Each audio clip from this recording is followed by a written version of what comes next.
Active listening is considered a basic counseling skill, and some may even argue for it being the most important skill that you can have. It is taught across fields and applied in medicine, in marketing, in sales, in academia, and in therapy. The reason that active listening is considered so significant is because it builds trust and engagement in the conversation between the speaker and listener.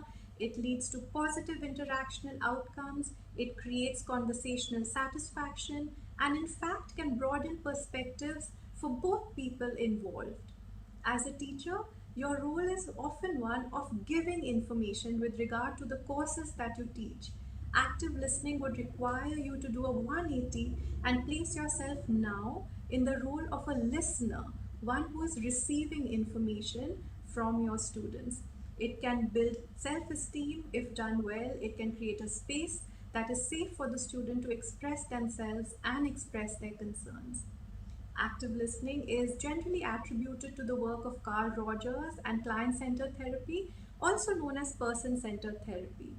Herein, it is conceptualized as free and undivided attention, which means that you take all the attention that you have and you're placing it at the disposal of the speaker with great respect and regard to receive their communication.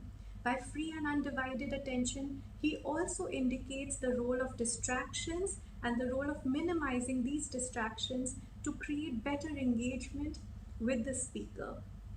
Active listening not only involves listening to the words that are being spoken, but also trying to understand deeply and meaningfully the message that is being communicated, being attentive to what is being said, being attentive to what is being left unsaid, what is being emphasized, and perhaps also what is being denied in the experience of engagement and conversation between the speaker and the listener.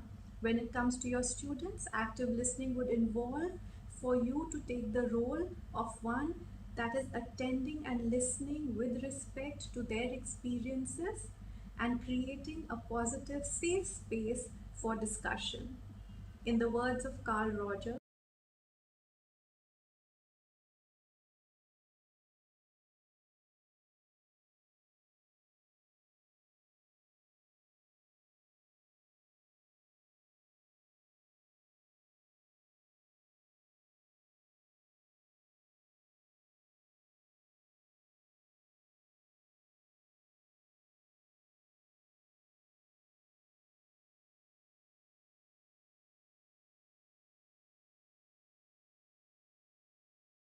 Bracketed under communication skills, active listening uses both verbal and non-verbal techniques in application.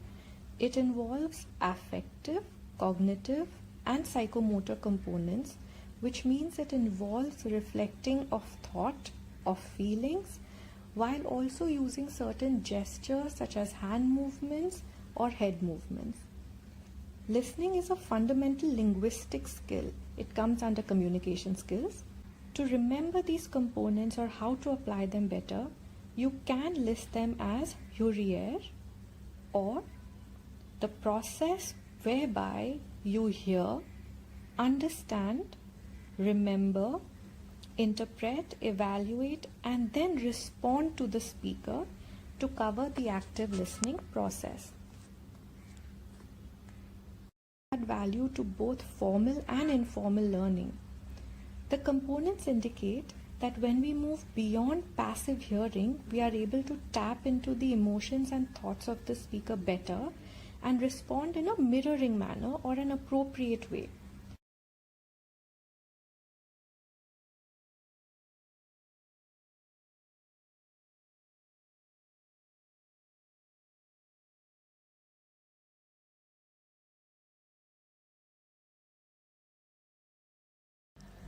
In the application of active listening, there are three basic elements.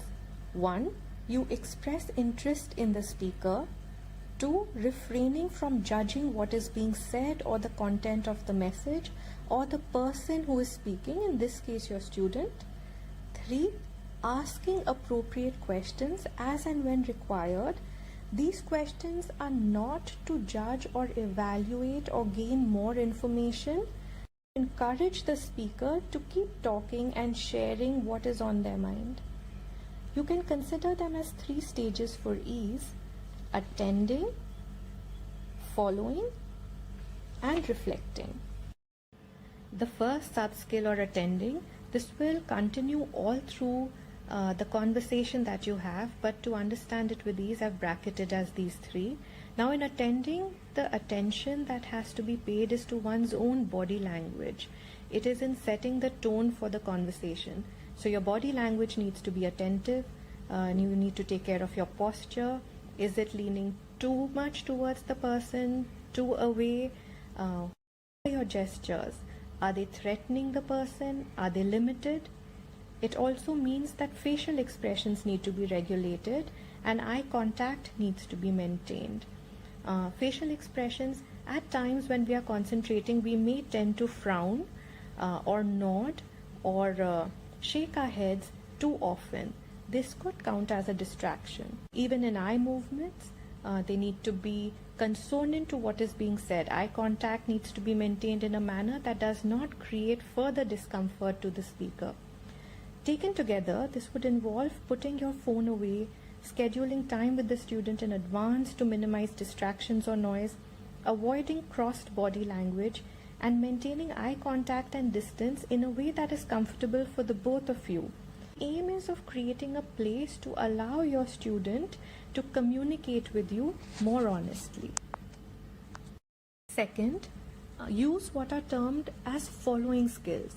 These include minimal encouragers, allowing silences, and asking appropriate questions. Minimal encouragers are verbal, so saying things like, I see, all right, are the way that you can keep a conversation going without having to ask an active question. These are generally accompanied by nods or small gestures. So you find yourself saying, all right, I see, to keep your student engaged. It's also very important to allow the student their moments of silence, which is why it's important to schedule time in advance so that you're not rushing in with either quick solutions or prompting the student to keep talking. The reason that you allow silences is because the student is probably trying to figure out how and what they can continue to communicate.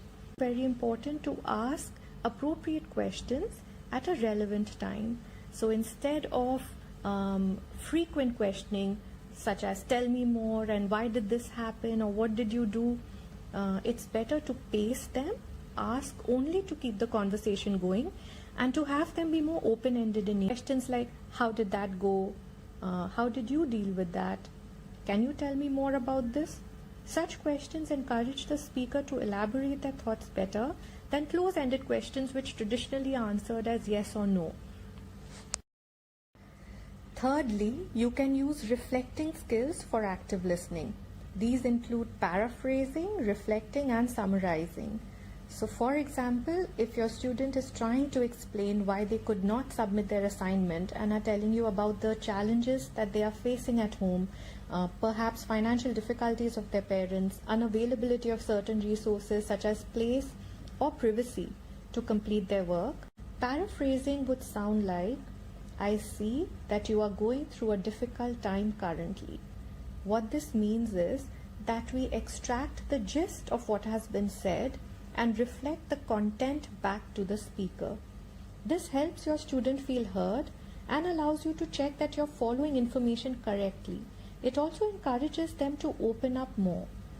Do that paraphrasing is not a simple repetition of what they have said, which done too often can in fact detract from the message, but it's more like picking up the theme of this content and reflecting it back to the speaker.